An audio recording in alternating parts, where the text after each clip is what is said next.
In the name of Allah, the most gracious, the most merciful, my dear students, अस्सलाम वालेकुम। जैसे कि आप जानते हैं, आप चैप्टर नंबर 2 पे हमारी गुफ्तगू जारी है और चैप्टर नंबर 2 के अंदर हमने काइनेमेटिक चैप्टर का नाम है, उसमें सबसे पहले हमने रेस्ट और मोशन को स्टडी किया, टाइप्स ऑफ मोशन को स्टडी किया, ठीक है। उसके बाद हमने आपको डिस्प्लेसमेंट और डिस्टेंस के बारे में डिफरेंस बताया, एक्सेलरेशन उसके टाइप्स आपको बता दिए। आज हम इक्वेशंस ऑफ मोशन को जो है ना आप लोगों को बताने की कोशिश करेंगे। क्या बताएंगे आज आप लोगों को?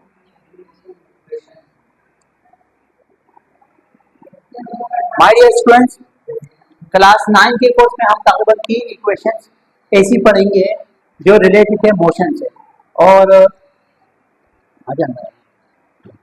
और हमारे पास ये जो 3 इक्वेशंस है जो कि रिलेटेड है हमारे पास मोशन से, इनको कहा जाता है इक्वेशन ऑफ मोशन है, जो कि रिलेटेड है किससे? जो कि रिलेटेड है किसी भी ऑब्जेक्ट की मोशन से, ठीक है। ऑब्जेक्ट की मोशन से रिलेटेड कितने इक्वेशन है हमारे पास? 3 इक्वेशन है। उन इक्वेशन को कहा जाता है बेटा इक्वेशन ऑफ मोशन। अब ये इक्वेशन ऑफ मोशन किस चीज से रिलेटेड है?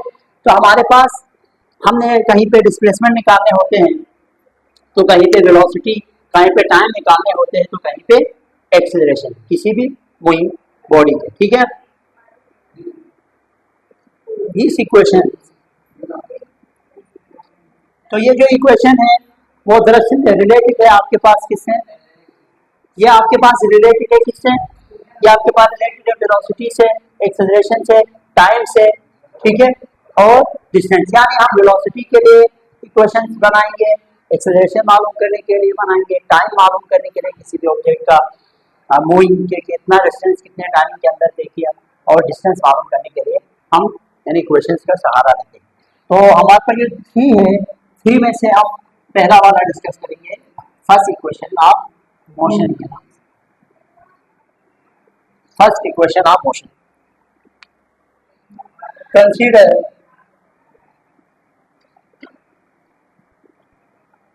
consider a body moving with initial velocity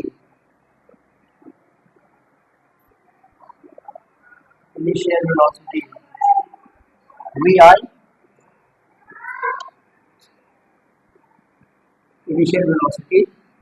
vi, ठीक है। after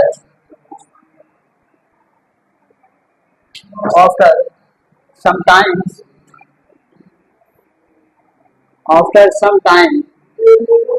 t, कंसिडर करें बॉडी अपने इनिशियल वेलोसिटी के साथ मूव हो रही है कुछ टाइम बाद, ठीक है।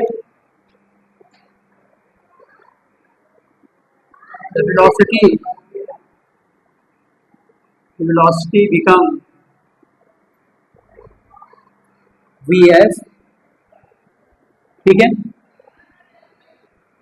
the acceleration produced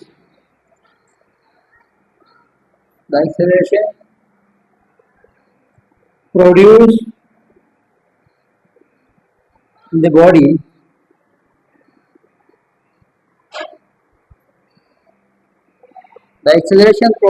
body is given by,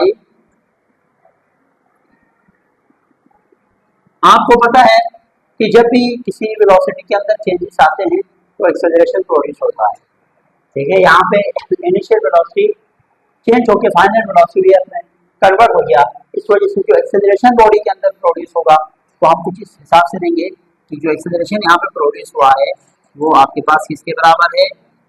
rate of change of velocity, ठीक है।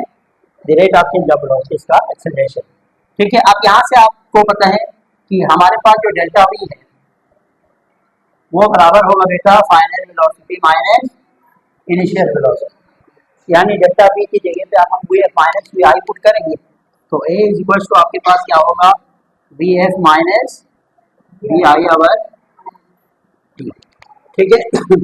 फर्स्ट इक्वेशन दरअसल इसमें हम फाइनल वेलोसिटी के लिए रिलेशन बनाते हैं, तो ये टाइम कहाँ पे आएगा? इस साइड पे आएगा, और आगे क्या होगा? आगे क्या होगा? मल्टीप्लाई होगा a multiply t is equal to v f minus v i. ठीक है, अब यहाँ अगर आप देखें तो अगर मैं वी आई को उस साइड पे भेजूँ तो आपके पास वी आई किस में चला जाएगा, प्लस में जाएगा, क्योंकि वी आई के साथ माइनस उस साइड पे प्लस, और यहाँ पे क्या है a t is equal to v f, या आप इसी को इस तरह लिख सकते हैं v f is equal to v i plus a t. तो my dear students, this is called first equation of motion. This is called first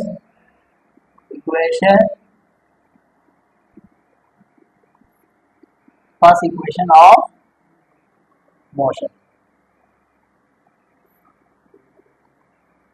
तो ये फर्स्ट इक्वेशन ऑफ मोशन आप इस तरह प्रूव करेंगे और पेपर में लिखेंगे। पेपर के हवाले से इन तीन में से एक जरूर आएगा, पेपर के लिए सही से आप लोगों ने ये याद करना है। ठीक है, फर्स्ट इक्वेशन ऑफ मोशन समझ में आया? दोबारा से एक दफा थोड़ा सा आपको समझाता हूँ। ये तो बेसिक बातें हैं, लेकिन असल काम ने फर्स्ट सेकंड थर्ड इक्वेशन को आपको आना चाहिए। तो हमने कहा एक बॉडी है, कोई एक कार है, ठीक है, जो कि स्टार्ट में मूव हो रहे हैं। स्टार्ट में समझते हैं इनिशियल वेलोसिटी थोड़ी कम है, कम स्पीड के साथ मूव होते हैं कि कुछ टाइम बाद, आफ्टर सम टाइम की कुछ टाइम बाद उसके अंदर तेजी आ जाती है, उसकी वेलोसिटी वी है। ठीक है, कुछ टाइम बाद गाड़ी के अंदर तेजी आ गई तो उसकी वेलोसिटी इनिशियल वेलोसिटी से किसमें कन्वर्ट हो गया, वी फाइनल वेलोसिटी के अंदर। तो अब जब भी कोई वेलोसिटी के अंदर चेंज आते हैं तो हम बोलते हैं इसमें एक्सेलरेशन प्रोड्यूस हो गया। अब वो जो एक्सेलरेशन है वो बराबर है rate of change of velocity के, किस टाइमिंग के हिसाब से वेलोसिटी चेंज हो रही है। ठीक है, ये delta we change in velocity, change in velocity बराबर होता है वी एफ माइनस वी आई के। चेंज इन वेलोसिटी किसके बराबर होता है, वी एफ माइनस वी आई के। तो हमने डेल्टा वी की जगह पे वी एफ माइनस वी आई इसमें पुट कर दिया। करने के बाद टी को इस साइड पे लेके आया तो ये और टी आपस में मल्टीप्लाई हो गए, बाकी v f minus v i as it is मौजूद है। ठीक है, फिर मैंने क्या किया, वी आई को इस साइड पे भेजी, इसको बोलते हैं इक्वेशन। इक्वेशन के दूसरे साइड पे वी आई को भेज दिया तो वी आई प्लस में आ गया, यानी वी आई प्लस एटी हो जाएगी। क्या है, v i plus a t equal to v f. मैंने वी एफ पहले लिखा इक्वल टू इन दोनों को बाद में, ये भी आप लिख सकते हैं, इसको इस अंदाज में भी लिख सकते हैं। तो this equation is called first equation of motion. तो इस तरीके से हमारा फर्स्ट इक्वेशन ऑफ मोशन कुछ इस तरह आएगा। ठीक है, अब इसको आप लिखें। अब हम second equation of motion discuss, first equation of motion के बाद हम डिस्कस करते हैं सेकंड इक्वेशन ऑफ मोशन। अब मैं कोशिश करूंगा कि ये जो स्टेटमेंट है वो थोड़ा सा सेम रहे ताकि आप लोगों के लिए आसानी हो। फिर वही लिखेंगे कंसीडर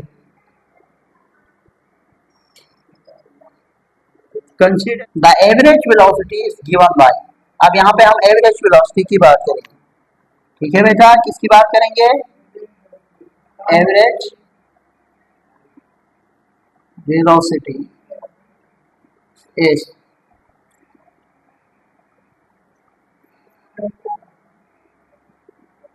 देखो ये दो इक्वेशन ऑफ मोशन है, स्टेटमेंट आर्गुमेंट सेम है।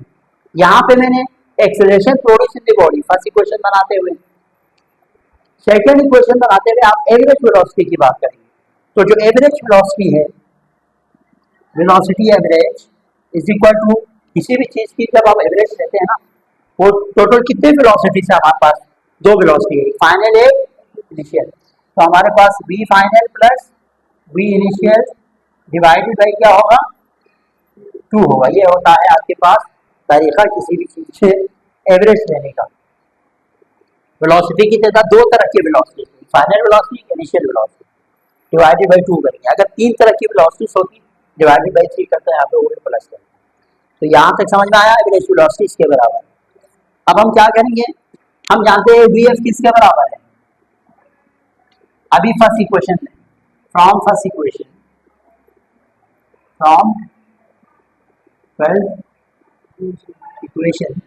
वी एफ किसके बराबर है, v i plus a two. इसको हम पुट करेंगे इसके अंदर एवरेज वेलोसिटी के अंदर वी एफ की जगह पे। तो क्या होगा हमारे पास, v average is equal to v i plus a, ठीक है, प्लस वी आई और 2। सर ये कैसे हुआ, ये इस तरह हुआ कि इसमें मैंने वी एफ की जगह पे ना वी आई को अपनी जगह पे आकर मैं आपको वी आई नजर आ रहे होंगे, ठीक है, वी आई आखिर में ऐसे कुछ नजर आ रहे होंगे। वी एफ की जगह पे मैंने क्या किया, वी एफ की जगह पे मैंने v i plus a t लिख दिया, ठीक है, वी एफ की जगह पे मैंने क्या लिख दिया, v i plus a t. तो यहाँ अगर आप देखें v average is equal to v i और वी आई क्या होगा, two v i plus a t over two, ठीक है। अब क्या करेंगे, v average is equal to ये टू इसके नीचे भी लिखेंगे, ये टू इसके नीचे, क्या मतलब, यानी two v i over two इसके नीचे बीच में प्लस और ए टी के नीचे भी क्या लिखेंगे, यही टू लिखेंगे। ये टू और ये टू क्या किया हमने, कैंसिल हो गया। और याद रखो वी एवरेज फिर किसके बराबर आया, v i plus a t over two. अब याद रखिए जो वी एवरेज है ना वो हमारे पास बराबर होता है, वेलोसिटी का फार्मूला क्या है, डिस्टेंस पर यूनिट टाइम, ठीक है, ये किसके बराबर है, v average distance per unit time. अब मैं s over t v average की जगह पे रखता, ठीक है, तो क्या होगा बेटा हमारे पास, s over t is equal to v i plus a t over two. इस टाइम को इस साइड पे भेज दें तो क्या होगा हमारे पास, तो मैं टी को इस साइड पे भेज दूंगा तो क्या होगा बेटा, एस इज इक्वल टू, देखो अब ये टी यहाँ पे आएंगे ना, इस साइड पे आएंगे, इसके साथ मल्टीप्लाई क्या आएगा, v i a t over two के साथ मल्टीप्लाई आपने, हमने क्या किया, इस टी को उठा के इस साइड पे भेज दिया, तो ब्रैकेट के अंदर बंद करके टी को इसके साथ, अब टी अंदर दोनों के साथ क्या होंगे, मल्टीप्लाई होंगे, s is equal to v i t इसके साथ मल्टीप्लाई, और टी क्या हो जाएगा, a t square over two. आप इसको स्टैंडर्ड फॉर्म में लिखना चाहते हैं तो इस equal to v i t plus यहाँ पे ना वन और टू को अलग करो, यानी वन ओवर टू ये ए टी स्क्वायर इसमें अलग करके लिख सकते हैं। तो this equation is called second equation of motion, this equation is called, ये हमारे पास my dear students second equation of motion कहलाएगा, जिसमें आप डिस्टेंस के लिए जो है ना, अक्सर जो डिस्टेंस अगर आपको मालूम करने के लिए हो और इनिशियल वेलोसिटी गिवन हो, टाइम गिवन हो, तो आप इस फार्मूले से किसी भी बॉडी के डिस्टेंस निकालेंगे, इस इक्वेशन से किसी भी बॉडी के डिस्टेंस निकालते हैं। मैंने आपको शुरू में लिखवाया था इक्वेशंस ऑफ मोशन, ऐसी इक्वेशन जिसमें हम क्या करते हैं, बॉडी के डिस्टेंस को निकालते हैं, बॉडी की एक्सेलरेशन को निकालते हैं, टाइम को निकालते हैं और वेलोसिटी को निकालते हैं। तो यहाँ पे इस फार्मूले की मदद से आप डिस्टेंस निकालेंगे, इस इक्वेशन की मदद से, सेकेंड इक्वेशन की मदद से आप डिस्टेंस निकालेंगे, ठीक है। अगर टाइम और इनिशियल वेलोसिटी आपके पास गिवन हो, एक्सेलरेशन भी आपके पास पूछे जा सकते हैं। तो पहले एक्सेलरेशन निकालेंगे, डिफरेंट कंडीशन आपके पास न्यूमेरिकल के हो सकते हैं, ये चैप्टर जो है ना वो न्यूमेरिकल बेस्ड चैप्टर है, इसमें बहुत सारे न्यूमेरिकल्स हमें करने को होंगे। तो आएंगे third equation of motion, third equation of motion में भी मैं कोशिश करूंगा कि स्टेटमेंट आपके पास वही हो जो शुरू में हम यूज करते हुए आ रहे हैं, ठीक है। थोड़ा समझने की है, जरा समझे तो from first equation of motion, from first equation, from first equation of motion, first equation of motion से आप जानते हैं कि फर्स्ट इक्वेशन ऑफ मोशन बराबर होता है v f is equal to v i plus a t, ये है फर्स्ट इक्वेशन ऑफ मोशन। हमने थर्ड इक्वेशन को फर्स्ट इक्वेशन से कैसे निकालना है कि इस फर्स्ट इक्वेशन के दोनों साइड पे स्क्वायरिंग करके, यानी स्क्वायरिंग ऑन स्क्वायरिंग, हाँ squaring on both side, squaring on both side, यानी दोनों साइड पे स्क्वायरिंग करना है। क्या मतलब ये कि वी एफ के ऊपर भी इसको कहा जाता है स्क्वायर, और v i plus a t के ऊपर भी क्या लेना है, इसके ऊपर भी आप क्या लेंगे, स्क्वायर।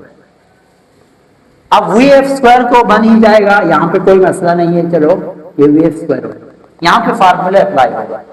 कौन सा फार्मूला, मैं अभी आपको बताता हूँ। ये फार्मूला देखो, ए प्लस बी की होल स्क्वायर बराबर होता है a square plus 2 into a b plus b square. अब ए के तौर पर यहाँ क्या क्या मौजूद है, वी आई, और ये भी ए की जगह है वी आई, ये दो बी की जगह है, तो ए टी यहां पर भी ए, तो ए प्लस बी की होल स्क्वायर बराबर होता है, हमारे पास याद रखो ए प्लस बी की होल स्क्वायर किसके बराबर होता है, a square plus 2ab plus b square, यही मैंने बनाया है। अब फर्क इतना है कि यहाँ ए और बी है, यहाँ वी आई और ए टी ए और बी की जगह पे, तो a square plus 2 into a b plus b square, a यहाँ पे वी आई है, बी यहाँ पे ए टी, ठीक है।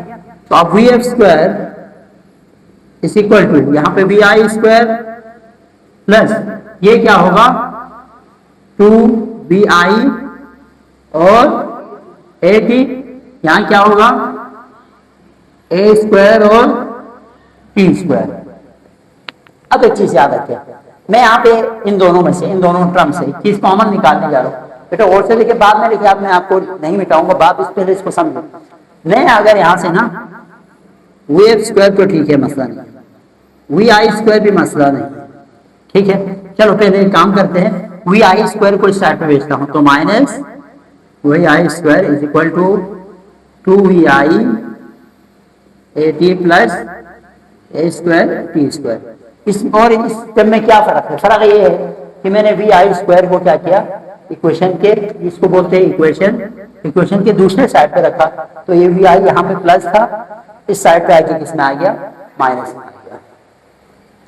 अब इसमें से मैं क्या करने वाला हूँ, और से देखिएगा, v f square minus v i square, यहाँ पे मैं 2 और एक ए कॉमन लूंगा, क्या कॉमन लूंगा, 2 और ए कॉमन लूंगा, इन दोनों टर्म में से 2 और ए कॉमन। सर आप क्यों कॉमन लेंगे, क्योंकि मुझे यहाँ पे क्या चाहिए, वी आई टी चाहिए, इधर क्या चाहिए, वी आई टी, 2 ए बाहर आया तो यहाँ पे क्या बचा, v i t plus as it is.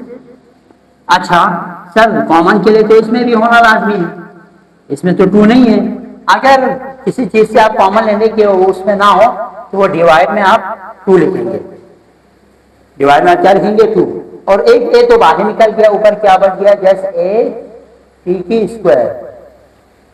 अब समझ में आया, ये थोड़ा टेक्निकल है, इसको जरा दोबारा समझने की कोशिश करें। ये टर्म बना हुआ था एज इट इज, इसको तो एज इट इज लिखा, यहां इन दोनों टर्म से 2 ए कॉमन निकाला, तो इस टर्म से 2 ए बाहर आ गया, तो अंदर वी आई टी बच गया प्लस एज इट इज लिखा, यहां से ए तो ठीक है, ए तो बाहर आ गया तो एक ए बचेगा, ठीक है, और ये टी स्क्वायर, फिर 2 तो इसमें नहीं है, आपने कैसे कॉमन निकाला, अगर 2 नहीं हो, मुझे चाहिए रियासत में, तो 2 आप इधर डिनोमिनेटर में लिखेंगे, कोई चीज आप कॉमन निकाले, ठीक है, और इसमें ना हो तो वो कहां पर लिखेंगे, हमेशा डिनोमिनेटर में लिखेंगे। अब ये पूरा v i t plus a t square over 2 पता है किसके बराबर है, v f square minus v i square equals to 2 a, ये पूरा बराबर है एस के, क्योंकि याद रखें एस बराबर है किसके, v i t plus a t square over 2, ये पूरा यहां अगर आप देखें तो आपको नजर आएगा s is equal to v i t plus 1/2 a t square, आप 1/2 करके लिखे, आपको याद है ना, ये देखो ये यहाँ पे ये पूरा किसके बराबर है, एस के बराबर है, तो मैंने इस पूरी जगह पे, यहाँ पे इस पूरे की जगह पे मैंने क्या पुट कर दिया, एस पुट कर दिया, तो 2 ए एस, ठीक है। इसको अपडेट करके मैं यहां लिखता हूं,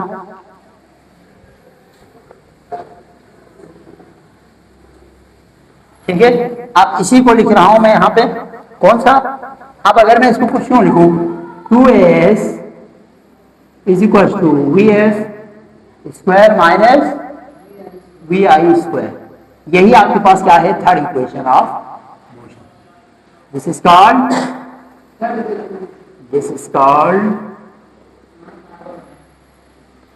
third equation of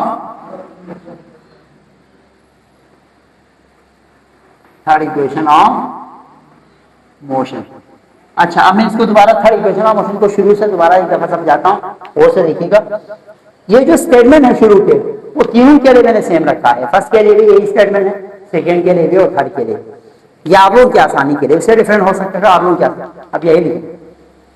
third equation को प्रूव करने के लिए सबसे पहले फर्स्ट इक्वेशन लिखेंगे, फर्स्ट इक्वेशन के दोनों साइड पे स्क्वायरिंग करेंगे, स्क्वायरिंग करने से ये बन जाएगा, यहाँ पे फार्मूला खोलेंगे a प्लस बी की whole square, a square plus 2 into a b plus b square, v i square आया, 2 एज इट इज आया, v i as it is, 8 as it is plus ये स्क्वायर दोनों में resolve हो गए, तो a square और टी स्क्वायर। ठीक है, यहां से वी आई को इक्वेशन के दूसरे साइड पे भेज दिया, तो ये वी आई किसमें चला गया, माइनस में। यहां पे फिर ये चीज एज इट इज आया, एज इट इज। अब मैंने क्या किया, इन दोनों टर्म से 2 और a को कॉमन ले लिया, बाहर ब्रैकेट से बाहर निकाल दिया, तो अंदर 2 और बाहर चला गया, तो वी आई और टी यहाँ पे ये बच गया plus as it is, a square और टी स्क्वायर है ना। अब इसमें से एक ए तो बाहर निकल गया है, 2 तो इसमें है ही नहीं, तो एक ए बच गया, टी स्क्वायर तो एज इट इज आ गया, 2 इसमें नहीं था, बावजूद इसके टर्म से कॉमन लिया है, 2 डिवाइड में आएगा। अब ये पूरा टर्म x के बराबर है, तो मैंने इस पूरे की जगह पे क्या लिख लिया, x लिख लिया, तो 2s हो गया। अब इसी को मैंने तरतीब से कहा लिखा, तरतीब से मैंने इसी को यहाँ लिखा, 2as पहले लिखा, इन दोनों को बाद में वेट करवा। This equation is known as third equation of motion. My dear students, इस तरीके से हमने तीनों इक्वेशन ऑफ मोशन को तफसील के साथ तरीके से आपको समझा दिए। इंशाल्लाह नेक्स्ट क्लास में हम इससे रिलेटेड न्यूमेरिकल्स करेंगे और उसके बाद हम चैप्टर 3 डायनेमिक्स स्टार्ट करेंगे।